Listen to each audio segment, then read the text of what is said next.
Inner বাবার creatinine বেড়ে যাওয়ার কারণে বলা হয়েছিল যে ডায়ালিসিস লাগবে। চেন্নাই অনেক জায়গায় গেছে, শুধু বস্তা ভর্তি ভর্তি ওষুধ, আর একই কথা ডায়ালিসিস ছাড়া হবে না। তো আমার এখানে এসে কিভাবে ইনি সুস্থ হলেন কি সব কিছু জেনে নেব। আপনার নামটা কি?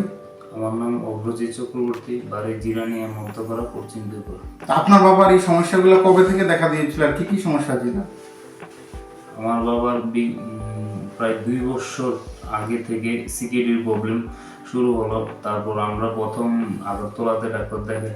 আগরতলা থেকে ওরা বলল যে 5-6 মাসের মধ্যে ডায়ালিসিস করার জন্য। তারপর আমরা এখান থেকে গেলাম চেন্নাই সিএমসি বেলুড়ে, সেম কথা বললো। তারা 3 মাসের কথা বললো যে 3 মাসের মধ্যে করতে হবে ডায়ালিসিস। তারপরে আসলাম আবার ত্রিপুরায়, এসে আবার 6 মাস পরে আগরতলাতে আবার দেখালাম 3 বার।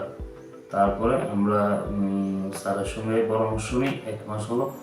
1 মাস ধরে মোটামুটি স্যারের পরামর্শ নিয়ে 1 মাস ধরে মোটামুটি ভালোই আছে। আগে কি কি সমস্যা হতো শরীরগত? আগে প্রচন্ড গ্যাস হতো, প্রচন্ড গ্যাস, সারা শরীরে খিঁচ দিত, মুখে প্রচন্ড গন্ধ করতো, হাত পায়ে ব্যথা, শরীর ক্লান্তি থাকতো। এখন এগুলো নেই, অনেক নেই। তো এই হচ্ছে গিয়ে কথা। চান বাড়িতে কি কি করার জন্য দিয়েছি?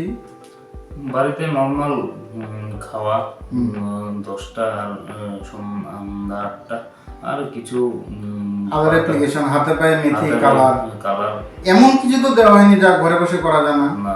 তো চেন্নাই হাসপাতাল আর আমার মধ্যে পার্থক্যটা কোন জায়গায়? এখানে তো স্যার আপনার এখানে কোনো ওষুধ দেওয়া হয় না, প্রথম কথা। আর যে আপনার এখান থেকে কোনো নিষেধও করা হয় না যে আপনি ওষুধটা ছেড়ে দেন। আমরা নিজে থেকে ওষুধটা বন্ধ করে দিয়ে স্যার আপনার কথা শুনলাম। এই হচ্ছে গিয়ে কথা। অন্যরা তো শুধু ভয় দেখায়, এটা না করলে এটা, এটা না করলে এটা। আর আমার এখানে তো ভয়ের কিছুই নেই। যারা মানে তার রেজাল্ট তো চোখের সামনে। এই তো, এইগুলো তো খুব একটা কঠিন ব্যাপার না। তো এই হচ্ছে গিয়ে কথা। আর টাকার বিনিময়ে আমি কোনো মেডিসিন বেচি না। যেটা হচ্ছে গিয়ে কথা, যেটা হচ্ছে আমার শুধু সাজেশন দেই। যারা মানে, যারা আমার সাজেশনের ভ্যালু দিতে জানে, এইভাবেই সুস্থ থাকে। আর যারা মানে না, তারা তো আর কিছু করার নেই। আর কি বলবো, এটাই কথা। ধন্যবাদ।